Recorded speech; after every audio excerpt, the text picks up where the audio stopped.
enfants. On se retrouve aujourd'hui pour la suite de notre leçon de géographie qui s'intéresse à Kanahak, un petit village du nord-ouest du Groenland.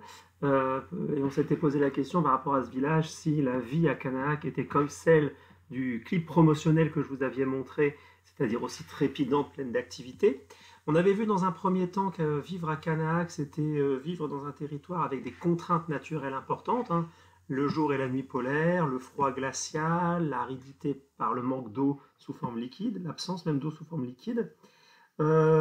C'était aussi l'enclavement, c'est-à-dire le fait que le territoire est difficilement accessible. Eh bien, on va continuer à étudier la vie à Kanahak, cette fois-ci non pas en s'intéressant aux contraintes qu'on vient de faire, mais à un autre thème. Donc cet autre thème, on va l'aborder à partir du témoignage, cette fois-ci réel, pas fictif, hein, le témoignage réel d'une femme, de Catherine Holt, qui a vécu pendant un an à Kanahak et qui était médecin à Kanahak. Donc je vous propose tout d'abord d'écouter ce témoignage et puis on verra après ce qu'on va pouvoir en tirer. Donc ce témoignage, c'est moi qui lis un texte qu'elle a Bonjour, je suis Catherine Holt. J'ai travaillé comme médecin à Kanahak en 2006 et en 2013. Si loin au nord, le soleil se couche en permanence entre novembre et février, et il se lève en permanence entre juin et août. Les températures hivernales peuvent descendre en dessous des moins 50 degrés. C'est un désert arctique, avec peu ou pas de neige, même en hiver. Le sol de Kanahak est gelé 9 mois sur 12, et seulement 2 navires par an passent avec des provisions, le dernier en août. Les camions se rendent sur le fjord gelé pour ramasser des morceaux d'iceberg qui approvisionnent Kanahak en eau potable pendant l'hiver arctique. Donc là, au début de son témoignage, elle explique bien ce qu'on avait déjà vu, le froid, l'enclavement, donc les contraintes naturelles. Je suis le seul docteur ici. La prochaine ville sur la côte est est Upernavik, à 1h30 au sud en avion, et il n'y a qu'un avion par semaine. L'enclavement. Nous sommes en janvier, au milieu de l'hiver arctique, pendant que le soleil n'est jamais levé. Certains ont des dépressions dans cette obscurité éternelle que je trouve si belle. J'ai une maison à ma disposition, juste à côté de l'hôpital. D'abord, je vide mon pot à toilette et je le place à l'extérieur de la maison pour être ramassé. Il fait moins 35 degrés Celsius. Après un rapide café, je paie 200 mètres jusqu'à l'hôpital. 8 heures. Réunion du matin à l'hôpital. On est mercredi, jour de la chirurgie. Le jeudi, ce sont les vaccinations. Le mardi, ce sont les examens des enfants. Aujourd'hui, nous avons 2 avortements programmés. Si elles n'étaient pas capables de les exécuter, ils auraient été envoyés vers le sud à Upernavik à 1h35 d'avion ou à Ilulissat à 3h30 d'avion. 9h. Début des consultations. 2 patients présentent un rhume et pour l'un d'entre eux, il faut contrôler son diabète. Un enfant présente une éruption cutanée. J'ai besoin d'un interprète pour la majorité des consultations car les patients les plus jeunes ne parlent pas le danois facilement. Je ne consulte que 3 patients par heure et bien que cela semble peu, c'est nécessaire en raison du manque de connaissances préalables des patients ainsi que des besoins de traduction. 9h30. Un chasseur est sorti de la lisière, est parti sur la lisière de glace pour chasser le morse. Ils en ont attrapé un et mangé de la viande crue. Maintenant, ils sont bizarres. Serait-ce la trichose? Je dois chercher dans le manuel. 10h. J'administre un blocus paracervical et les 2 avortements se font sans problème. 11h. Les consultations continuent. Un patient présente une tendinite. C'est un chasseur et elle provient du fait de tenir les rênes du traîneau chien. Midi. Pause déjeuner. L'infirmière m'a dit qu'un hélicoptère de la bataillon de Thulé venait d'atterrir et d'apporter des œufs. Il n'y a pas eu d'œufs à Kanahak depuis 2 semaines. Je descends au supermarché où il reste 15 boîtes d'œufs. J'en ai pris 2. Je vérifie le reste du magasin, bien garni d'aliments secs et en conserve. Les produits laitiers et les légumes sont congelés. 13h. Visite à la maison de retraite. Le manque de continuité est un problème. Un nouveau médecin vient tous les 1 à 3 mois. Je ne connais pas les patients, mais je fais de mon mieux avec l'infirmière, chef de file, pour passer en revue et mettre à jour toutes les ordonnances. 14h. Appel à la colonie Siorapaluk via la plateforme de télémédecine Kipaluk. Je m'adresse à l'agent de santé qui s'occupe de l'établissement et qui présente quelques patients, principalement des problèmes de toux et de peau. Tout cela se fait par ordinateur et caméra. 15h. La psychiatre qui est de passage dans la ville est ici pour sa visite annuelle. La secrétaire essaie de joindre tous les villageois référencés pour leur consultation psychiatrique. Cela nécessite le transport de ceux qui vivent dans une petite localité autour de Canaac. S'ils ne viennent pas cette semaine, ils doivent attendre une année entière jusqu'à la prochaine visite. 15h30, fin du service. Il fait moins 25 degrés. Je descends les 50 mètres de la colline jusqu'à la bibliothèque publique et je feuillette les livres. Il y a un nouveau livre intéressant sur Knut Rasmussen, signé par l'auteur. Knut Rasmussen est bien connu ici à Canaac et son traîneau des expéditions de Thulé peut être vu au musée Canaac. Le bâtiment lui-même étant son ancienne gare de commerce. 18h, dîner avec le psychiatre, invité au seul hôtel de la ville. La soupe de phoque est servie. Elle a surtout un goût d'eau salée. 21h, un appel de la police. Un jeune homme s'est suicidé par pendaison. Il a 19 ans. Le policier vient me chercher chez moi et nous allons l'examiner et remplir les papiers nécessaires. Le taux de suicide au Groenland est l'un des plus élevés au monde. 1h20, un autre appel de la police. Ils veulent mettre un homme en détention pour la nuit et ont besoin d'un examen médical pour faire cela. Donc vous voyez, vous avez ici Catherine Holt qui vous a raconté une journée classique qu'elle se passe à Canaac, et vous comprenez que sa journée est extrêmement chargée et surtout qu'en fait elle est médecin, mais elle fait plein de choses. Elle n'est pas spécialisée dans un domaine, elle est multispécialisée, on pourrait dire. Elle fait aussi bien des consultations comme un médecin généraliste que des opérations, que des avortements, que des vaccins, que aussi des consultations en lien avec un psychiatre. Elle s'occupe aussi de personnes âgées. Donc ça vous traduit une chose à Canaac, ça vous montre une réalité à Canaac, c'est que se faire soigner à Canaac, c'est pas quelque chose de facile. Soigner des gens à Canaac, c'est difficile. Donc pour les habitants de Canaac, être soigné et être correctement pris en charge, c'est quelque chose de difficile. Donc en fait, on vit à Canaac, et ce sera l'objet de notre deuxième partie qu'on va travailler ensemble. On vit à Canaac avec un confort matériel beaucoup moins important que peut-être celui que vous avez vous, dans votre pays du moins. D'accord ? Donc on peut le noter. Deuxième partie, on change de couleur. C'est accepter, vivre à Canaac, c'est accepter de vivre avec moins de confort. Donc tout d'abord, au total, il y aura 3 branches après cette première étiquette, 3 étiquettes après cette-ci. Donc accepter de vivre avec moins de confort, vous pouvez le souligner en rouge. Donc la première chose qui montre qu'on a beaucoup moins de confort, c'est la difficulté qu'on a pour se faire soigner. Il n'y a pas de médecin permanent à Canaac.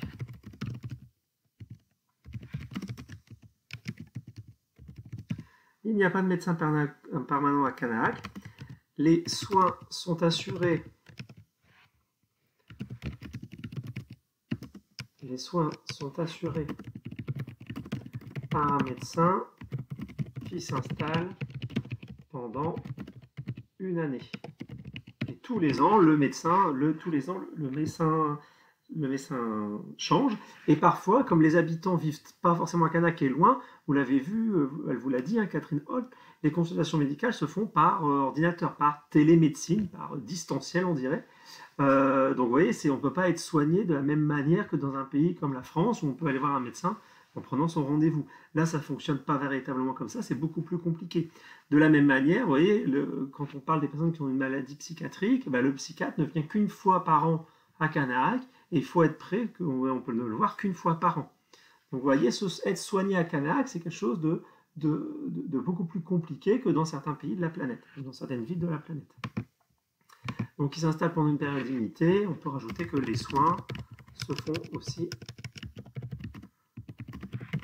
ponctuellement et à distance. Parfois. Donc voilà, on peut noter pas de médecin permanent à Canaac. Donc ça veut dire, ça rend difficile aussi pour ceux qui ont des maladies chroniques d'être suivis tout le temps. Vous avez entendu aussi Catherine Holt, à un moment, ça vous a peut-être fait sourire, mais elle dit qu'elle sort son pot à toilette, et puis il fait moins 35 degrés dehors. Qu'est-ce que ça signifie sortir son pot à toilette ? Bien, ça veut dire qu'elle fait ses besoins dans un pot. Ça doit certainement vous paraître surprenant, mais c'est une réalité qui existait en France encore au début du XXe siècle. Il n'y a pas de toilette, de système de toilette comme vous le connaissez chez vous, hein. À Canahac, tout ça, ça n'existe pas. Et donc, faire ses besoins, on fait ça encore dans un pot qu'on sort et que des personnes viennent ramasser pour vider. Ce qui signifie qu'il n'y a pas de réseau d'eau, de réseau d'eau usagé, hein, de réseau d'égout. Vous voyez, ça c'est encore une trace de vie avec beaucoup moins de confort. Donc pas de toilette. Elle le dit aussi, pour avoir de l'eau potable, il faut aller chercher des morceaux d'iceberg qu'il faut faire fondre, ce qui signifie qu'il n'y a pas de réseau d'eau potable à Canahac, hein. L'eau, elle vient d'un autre moyen, hein, faire fondre les icebergs, les morceaux de glace pour avoir de l'eau. Donc pas d'eau. Prendre une douche ou prendre un bain à Canahac, il ne suffit pas d'appuyer sur un bouton, de tourner un robinet, hein. Tout ça, c'est pas possible. Ce sont des réserves d'eau que vous devez constituer. Vous avez un système dans les maisons qui permet de faire couler l'eau, mais il faut remplir les bacs pour que l'eau coule ensuite. Donc là, vous voyez, ça vous montre encore une fois que le réseau, que le confort de vie est pas aussi avancé, la vie n'est pas aussi confortable que ce que vous pouvez vous connaître. De la même manière, si vous allez à l'intérieur d'une maison à Canahac, vous avez donc ici l'intérieur d'une maison de chasseurs à Canahac, donc vous voyez bien qu'il n'y a pas de réseau d'eau, hein, les personnes font leur vaisselle dans des bacs avec des bidons d'eau à côté d'eux. De la même manière, il n'y a pas un chauffage central avec des radiateurs comme vous pouvez le connaître, hein. C'est un chauffage à charbon ou éventuellement à bois, mais plutôt à charbon, qu'il faut remplir. Donc tout ça, vous voyez, il n'y a pas du tout de confort. Il n'y a pas un thermostat, on ne règle pas la température de sa maison. Non, le confort est beaucoup plus faible, beaucoup moins important à Canahac qu'il ne peut être en France, par exemple. Donc on peut le noter. Deuxième idée, c'est un mode de vie moins confortable et plus traditionnel. Un petit peu ancien, si vous voulez, comme si on était en France il y a plus d'une centaine d'années, 150 ans, avec sans réseau d'égout, sans réseau d'eau courante, pareil pour l'électricité. Alors il y en a un Canahac, mais le réseau électrique est de moins bonne qualité qu'il ne peut être en France. Donc avoir un mode de vie moins confortable et plus traditionnel, avec peu d'équipement. Donc par exemple, pas de réseau d'égout, de réseau d'eau potable, pas non plus de chauffage central, pas de toilette, vous voyez, c'est des choses comme ça, hein. Pas de toilette comme vous pouvez les connaître bien entendu, etc., etc., ce sont quelques exemples. De la même manière, hein, si vous avez survolé Canahac, il n'y a pas de route goudronnée. Pas du tout de route goudronnée, on peut le noter aussi. C'est plutôt des pistes, hein, lorsqu'on survole Canahac.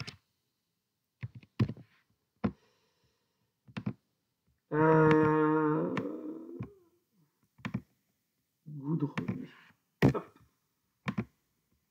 On peut souligner un mode de vie moins confortable et plus traditionnel, avec peu d'équipement.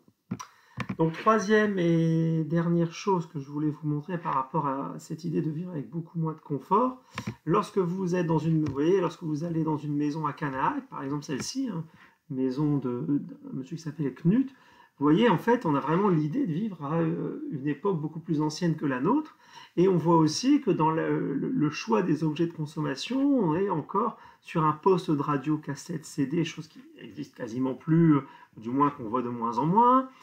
Téléphone aussi, alors téléphone filaire un peu ancien, mais alors on pourrait dire que c'est une personne âgée, donc elle garde son ancien téléphone, c'est tout à fait vrai, mais même au niveau mobilier, au niveau décoration, on est dans quelque chose de plutôt ancien. Eh bien, en plus d'être quelque chose d'ancien qui peut s'expliquer par l'âge de la personne, ça traduit aussi tout simplement qu'il y a à Canahac beaucoup moins de choix, beaucoup moins de possibilités d'équipement en mobilier, en appareil électronique, en électroménager, ou même en objets de consommation courante. Vous vous souvenez de Catherine Holt qui vous dit qu'il n'y a pas eu d'œufs à Canahac pendant 15 jours. Donc vous voyez, on a beaucoup moins de choix, aussi bien dans les produits de consommation que sont les appareils électroménagers technologiques ou le mobilier, que dans l'alimentaire. Et si vous prenez par exemple ici l'intérieur d'un magasin à Canahac, vous voyez, vous avez ici le seul magasin à Canahac et vous avez beaucoup moins de choix de produits que vous ne pouvez avoir, vous, dans les magasins que vous fréquentez. Catherine Holt le dit, la majorité des aliments à Canahac sont des produits surgelés ou des produits secs. Les produits frais à Canahac, il y en a très peu. fromage, viande fraîche, tout ça, il y en a très très peu, c'est surtout beaucoup de surgelés. Et vous savez qu'il y a, on l'avait déjà dit, hein, pas beaucoup de ravitaillement, c'est pour ça que les produits frais, il n'y en a quasiment pas à Canac. C'est assez même rare, oui, il y a des oranges semble-t-il, mais c'est quelque chose qui est assez rare finalement à Canac. Donc on peut le noter aussi dans notre leçon, hein, troisième étiquette dans cette deuxième partie, qu'il y a un choix beaucoup plus faible dans les biens de consommation. Donc c'est les objets, hein, mobilier, électroménager, dans les biens de consommation, et dans l'alimentaire. Forcément, vous ne pouvez pas acheter les mêmes choses que ce que vous pouvez vous acheter dans les différents magasins que vous pouvez fréquenter. Donc on peut souligner ça aussi. Donc là, hein, cette idée que en fait, vivre à Canac, c'est vivre avec beaucoup moins de confort. Donc deuxième partie terminée. Troisième partie terminée, je vous rappelle, il y en aura 5 au total. Troisième partie terminée.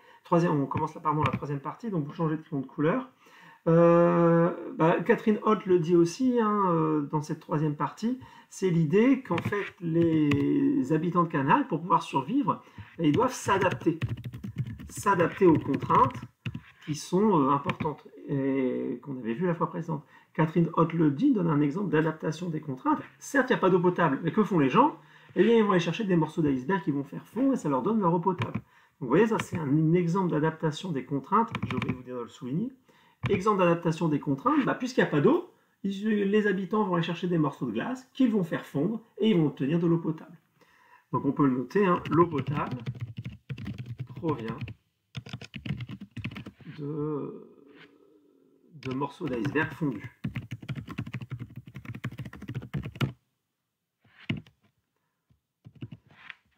Donc voilà, première adaptation aux contraintes, on ne souligne rien dans cet exemple. Autre adaptation aux contraintes à partir d'une autre photographie que je souhaite vous montrer. Vous vous souvenez de cette photographie qu'on avait vue où on a évoqué la nuit polaire avec cette photographie, parce qu'on voyait ici des salles de classe ouvertes, du moins des salles de classe qui accueillaient des enfants alors qu'il faisait complètement nuit. Eh bien vous voyez là une forme d'adaptation aux contraintes, c'est le fait de laisser les lumières allumées, même en plein jour, quand on est en journée. Alors, je sais bien que c'est bizarre de parler de journée alors qu'il fait nuit, mais lorsque c'est le moment d'avoir des activités. Ben oui, puisque la nuit polaire, c'est le fait qu'il fait noir tout le temps et que le soleil ne perce pas, eh bien pour rythmer la vie des gens, on va utiliser les lumières qu'on va allumer à certains moments pour dire que c'est entre guillemets le jour, et la nuit, on va les éteindre pour montrer que c'est la nuit. Je ne sais pas si vous comprenez bien, mais en fait, on inverse un petit peu l'utilisation des luminaires. C'est-à-dire qu'au lieu de mettre la lumière la nuit, lorsqu'on ne voit pas, on va la mettre la journée pour montrer que l'activité doit avoir lieu, et la nuit, on va l'éteindre ou alors la baisser pour montrer que c'est la nuit. On essaie de refaire un semblant de jour-nuit lors de la période de la nuit polaire. Donc c'est un moyen de montrer que l'alternance jour-nuit, mais de manière artificielle. Et donc là, on est dans une forme d'adaptation qu'on peut noter. Et ça nécessite plein d'adaptations. Hein. Dans l'intérieur de sa maison aussi, on peut allumer la lumière quand c'est la journée et l'éteindre la nuit pour faire bien, essayer d'avoir une idée d'alternance jour-nuit. Donc s'adapter à la nuit polaire, à la nuit et au jour polaire, penser dans de l'éclairage artificiel. Voilà, ça c'est un autre exemple qu'on peut noter, vous pouvez me souligner, penser dans de l'éclairage artificiel. Bon, même tout, hein, s'adapter à la nuit polaire, on sait dans de l'éclairage artificiel. Autre adaptation aux contraintes par rapport, encore une fois, grâce à d'autres photographies, vous voyez ici des habitants de Canac en train de faire une activité traditionnelle indispensable, et bien c'est la chasse. Et la chasse va permettre aux habitants de Canac d'avoir de la viande. Eh bien oui, parce que puisque cette viande, on ne peut pas la faire venir, puisque c'est très difficile d'aller à Canac et qu'elle se conserverait mal, pour avoir de la viande fraîche, eh bien beaucoup d'habitants de Canac vont chasser. Une activité qui existe encore en France, hein, mais qui n'est plus forcément nécessaire si on veut avoir de la viande. Au-dessus d'aller au magasin, au supermarché, aller en chercher. Là, à Canac, si vous voulez de la viande fraîche, eh bien, il va falloir chasser. Et donc cette activité, la chasse, est encore très présente à Canaque. Là, vous voyez deux chasseurs en train de découper très certainement un morse, ou du phoque, je ne sais pas, pour pouvoir obtenir de la viande fraîche. Et de la même manière, vous voyez qu'on ne perd rien à la manière qu'on avait pu le voir des hommes préhistoriques. Hein. On ne perd rien, c'est-à-dire que puisqu'on a un plus faible choix en biens de consommation électroménager, immobilier, c'est la même chose pour les vêtements. Et donc pour pouvoir lutter contre le froid, on va utiliser la peau des animaux. La peau des animaux chassés va pouvoir permettre aux personnes de coudre des vêtements, et donc de se garder chaud. Et là, on peut très certainement imaginer que c'est un vêtement fait à partir de peau d'ours polaire pour que ce chasseur puisse avoir chaud. Donc vous voyez, hein, les habitants de Canaque s'adaptent comme ils le peuvent aux différentes contraintes qu'ils subissent dans leur village. Donc on peut noter qu'ils conservent, donc s'adapter aux contraintes en conservant un mode de vie traditionnel avec la chasse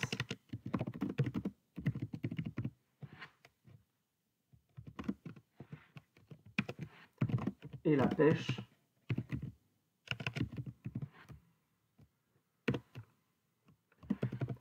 pour se nourrir.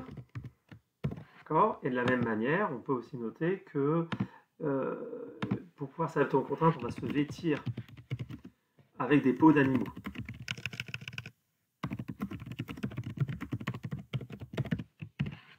Donc vous pouvez noter, souligner se vêtir avec des peaux d'animaux, chasse et pêche pour se nourrir. Vous pouvez me souligner tout ça en rouge. Donc voilà ce que je voulais qu'on voit ensemble pour aujourd'hui. Hein. L'idée que à Canaque, il faut accepter de vivre avec moins de confort parce qu'il y a moins de choses disponibles. C'est plus difficile de se soigner, par exemple, ou d'avoir aussi plein d'activités, hein, telles que le cinéma, ça n'existe pas, le bowling, ça n'existe pas. Vous ne pouvez pas faire ça à Canaque, parce qu'il n'y a pas de lieu pour vous accueillir. Et de la même manière, il faut s'adapter aux contraintes. C'est une obligation si on veut pouvoir vivre le mieux possible à Canaque, par exemple en pêchant, en chassant, en faisant fondre des icebergs pour pouvoir avoir de l'eau. Quelques exemples qui montrent la difficulté de vivre à Canaque. Notez-moi bien tout ça dans votre leçon, travaillez bien et envoyez-moi tout ça par messagerie en utilisant le NT. Bon courage, à bientôt. Au revoir.